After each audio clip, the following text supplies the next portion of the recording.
नगर परिषद सार्वत्रिक निवडणूक 2025 करिता 2 डिसेंबर रोजी मतदान प्रक्रिया पार पडली आहे। 1 डिसेंबर 2025 रोजी मतमोजणी प्रक्रिया पार पडणार आहे।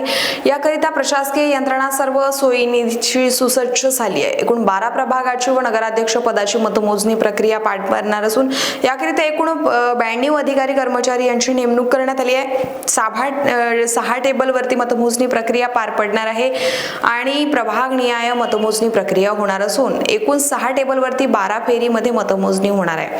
सदस्य पदाकरिता प्रभाग निहाय मतमोजणी होणार असून एका फेरीत एका प्रभागाचा निकाल घोषित होणार आहे।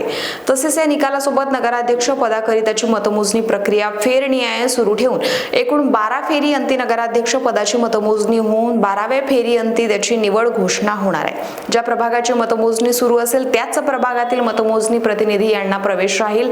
जिल्हाधिकारी अकोला यांच्या आदेशानुसार मतमोजणी परिसरात प्रतिबंधात्मक आदेश लागू करण्यात आले आहे। मतमोजणी प्रक्रिया करीत 6 मतमोजणी पर्यवेक्षक व त्यांना मदतीकरिता 6 मतमोजणी सहाय्यक, 4 राखीव अधिकारी कर्मचारी असे एकूण 16 कर्मचारी यांची नेमणूक निवडणूक निर्णय अधिकारी संदीप कुमार अपार यांनी केली असल्याची माहिती सहाय्यक निवडणूक निर्णय अधिकारी निलेश जाधव यांनी दिली आहे। सकाळी 10 वाजता प्रत्यक्ष मतमोजणी प्रक्रिया सुरू होणार असून माहिती व प्रसारण होण्याच्या दृष्टीने स्वतंत्र मीडिया कक्ष स्थापन करण्यात येणार असून यामध्ये सर्व पत्रकार बंधू यांची बसण्याची व्यवस्था करण्यात आली आहे। कायदा व सुव्यवस्था राखण्यासाठी आवश्यक पोलीस यंत्रणा सज्ज करण्यात आली असल्याची माहिती उपविभागीय पोलीस अधीक्षक वैशाली मुळे, पोलीस निरीक्षक अजित जाधव यांनी दिली आहे।